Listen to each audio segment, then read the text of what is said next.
Kehidupan adalah sebuah perjalanan yang tak berujung, sebuah aliran energi yang senantiasa bergerak dan berubah bentuk. Banyak dari kita melihat kematian sebagai akhir dari segalanya. Namun, apakah benar demikian? Atau mungkinkah yang kita anggap sebagai kematian sebenarnya hanyalah transformasi dari satu bentuk kehidupan ke bentuk yang lain? Hari ini, kita akan menjelajahi tubuh manusia sebagai sebuah karya agung yang disusun dari elemen-elemen yang saling terhubung. Dari yang terbesar hingga yang terhalus, hingga kita sampai pada pemahaman bahwa tidak ada yang benar-benar mati, hanya berubah bentuk. Jika Anda suka dengan topik ini, jangan lupa untuk memberi like, berbagi video ini, dan subscribe untuk lebih banyak pemahaman mendalam. Terima kasih. Mari kita lanjut. Tubuh manusia dan unsur-unsur pembentuknya. Tubuh manusia, seperti halnya segala sesuatu di alam semesta, terbuat dari unsur-unsur dasar yang saling berinteraksi. Berdasarkan pemahaman ilmiah, tubuh manusia terdiri dari beberapa unsur kimiawi yang sangat familiar bagi kita semua, seperti karbon, oksigen, hidrogen, dan nitrogen. Unsur-unsur ini membentuk struktur yang lebih kompleks, molekul sel, jaringan, organ, dan akhirnya, tubuh manusia itu sendiri. Namun, jika kita menggali lebih dalam, kita akan menemukan bahwa setiap unsur ini adalah bagian dari struktur yang jauh lebih kecil dan lebih mendalam. Struktur yang melampaui tubuh fisik kita. Mari kita lihat lebih dekat. Partikel dan molekul. Penjelasan unsur-unsur kimia.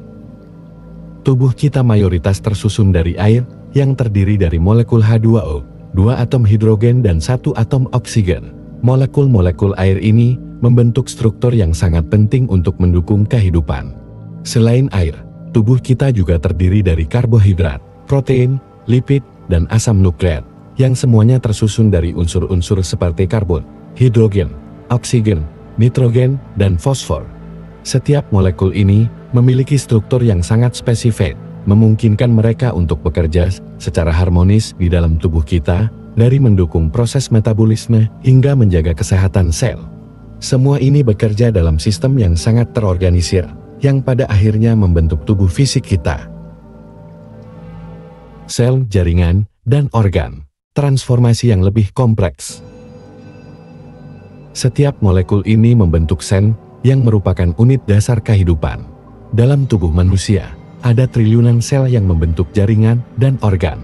Sel-sel tubuh kita adalah unit biologis yang kompleks, masing-masing dengan fungsi yang sangat spesifik, mulai dari sel saraf yang mengatur aktivitas otak hingga sel otot yang memungkinkan kita bergerak. Namun, sel-sel ini tidak hanya terhubung satu sama lain secara fisik, mereka juga berkomunikasi melalui sinapsis, saling bertukar informasi dan energi, untuk memastikan agar tubuh tetap berfungsi dengan baik. Di sini kita mulai melihat bahwa tubuh kita bukanlah sekadar kumpulan materi, melainkan sebuah organisme hidup yang penuh dengan informasi yang saling terhubung. Tingkat kuantum, partikel subatomik. Namun, bahkan di tingkat seluler sekalipun, tubuh kita adalah hasil dari interaksi partikel-partikel subatomik yang lebih halus. Di dalam setiap atom, kita menemukan proton, neutron, dan elektron, yang semua terikat oleh gaya fundamental yang luar biasa kuat.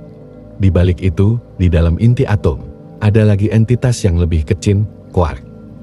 Quark adalah salah satu komponen dasar dari proton dan neutron, dan mereka berinteraksi satu sama lain melalui gaya yang disebut gaya kuat. Namun, quark dan partikel subatomik lainnya adalah bagian dari suatu jaringan yang lebih besar, jaringan energi yang menghubungkan seluruh alam semesta. Keterhubungan semua level, kesadaran semesta.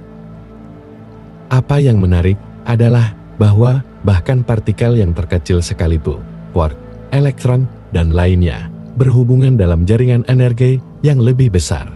Di sini kita masuk ke dalam ranah yang lebih filsafat dan spiritual. Pada tingkat kuantum, tidak ada batas yang jelas antara satu partikel dengan partikel lainnya. Semua partikel itu terhubung dalam cara yang tidak terlihat dengan mata kasar, bahkan mungkin dalam ruang dan waktu yang tidak kita pahami sepenuhnya. Dalam banyak tradisi spiritual, ini adalah gambaran dari kesadaran semesta suatu bentuk energi universal yang melingkupi segala sesuatu. Dalam pandangan ini, tubuh kita hanyalah salah satu bentuk dari transformasi energi yang lebih besar, dan ketika tubuh kita mati, kesadaran atau energi yang menyusun kita tidak hilang begitu saja, tetapi berubah bentuk. Kesadaran ini terus hidup dalam bentuk yang berbeda, bergerak melalui berbagai dimensi dan alam. Filsafat dan spiritualitas, kematian sebagai transformasi. Filsafat dan spiritualitas mengajarkan bahwa kematian bukanlah akhir dari kehidupan, melainkan transisi dari satu bentuk eksistensi ke bentuk yang lain. Dalam pandangan ini, jiwa atau kesadaran bukanlah entitas yang terbatas pada tubuh fisik kita, tetapi bagian dari kesadaran universal yang ada dalam segala hal. Bagi mereka yang percaya pada ketauhidan atau kesatuan dengan Tuhan, pemahaman ini menyatakan bahwa kita adalah manifestasi dari energi ilahi yang terus mengalir dan bertransformasi. Sementara bagi yang lebih mengutamakan rasionalitas, bisa dilihat bahwa tidak ada materi yang benar-benar hilang, hanya berubah bentuk. Begitu juga dengan kesadaran, yang dapat berubah bentuk sesuai dengan hukum-hukum alam semesta.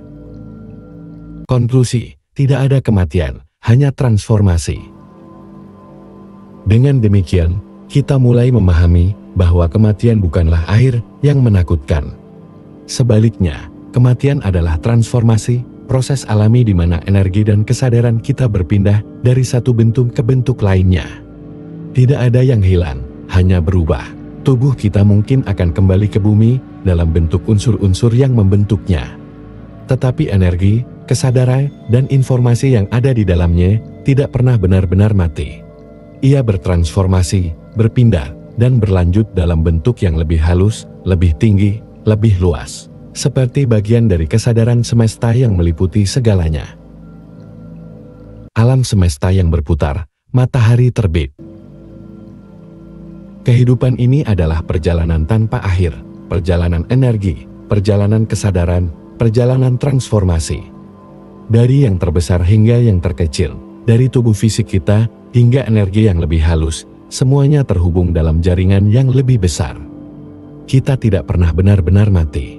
Kita hanya bertransformasi, dan dalam setiap transformasi, kita menjadi bagian dari aliran abadi, bagian dari kesadaran semesta yang tak terbatas. Jika kamu merasa terinspirasi oleh konsep transformasi ini, jangan lupa untuk memberi like, berbagi, dan subscribe, agar kita bisa terus bersama dalam pencarian makna kehidupan ini. Terima kasih telah menyaksikan. Sampai jumpa di video selanjutnya.